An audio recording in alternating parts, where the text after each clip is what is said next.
યજ્ઞ સુખ આપે, યજ્ઞ શાંતિ આપે છે, યજ્ઞ ધુમાડા નથી. યજ્ઞને ભૂલવો નહીં. એટલા માટે તો 16 સંસ્કારમાં પણ નાના નાના યજ્ઞો વળી લીધા. લગ્નમાં ગ્રહ શાંતિ કહીએ છીએ. યજ્ઞ આદિ અનાદિ યજ્ઞ અવતાર કરાવે હરિનો, અને જેને આપણે પુત્ર કામેષ્ટિ યજ્ઞ કહીએ છીએ. ભગવાનને આકાશમાંથી ઉતારે એનું નામ યજ્ઞ.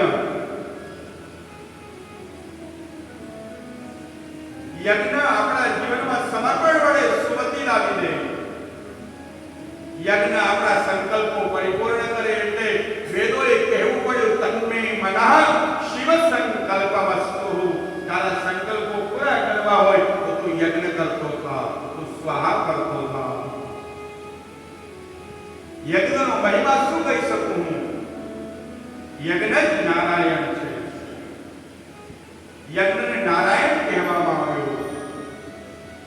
જેમ એક વાછરડું, ગાય હોય ગાય, અને ગાયના દોવાનો સમય થાય એટલે વાછરડું છોડવામાં આવે, અને વાછરડું છૂટ્યા પછી ગાયના આચરણને અડે એટલે ગાય પારોહે, અને પારોહા પછી એ ઓટોમેટિક દૂધ આપવા લાગે. એમ યજ્ઞ આ ગાય છે અને વાછરડું એ સ્વાહા છે. આમ યજ્ઞ ગાય અને વાછરડાની જે પ્રક્રિયા છે, જેમ દૂધ આપે એમ યજ્ઞ તમારા મનોકામનાઓ પરિપૂર્ણ કરે છે. આ ભાવ છે યજ્ઞનો.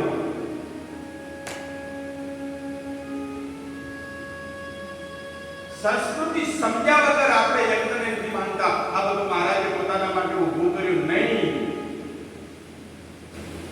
યજ્ઞથી જ જીવન સૃષ્ટિ ચાલે છે. અને યજ્ઞાદ ભવતિ પર્જન્યઃ છે કે નહીં ગીતામાં? કોણ બોલ્યું? તો હું બોલ્યો છું. આ ભગવાન ઈશ્વર યોગેશ્વર બોલ્યો, યજ્ઞાદ ભવતિ પર્જન્યઃ.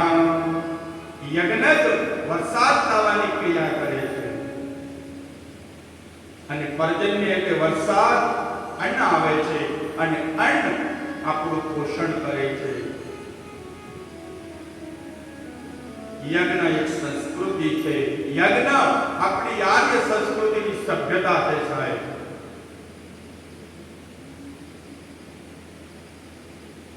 ખૂબ વાતો કરવાની ઈચ્છા થાય છે વ્યાસના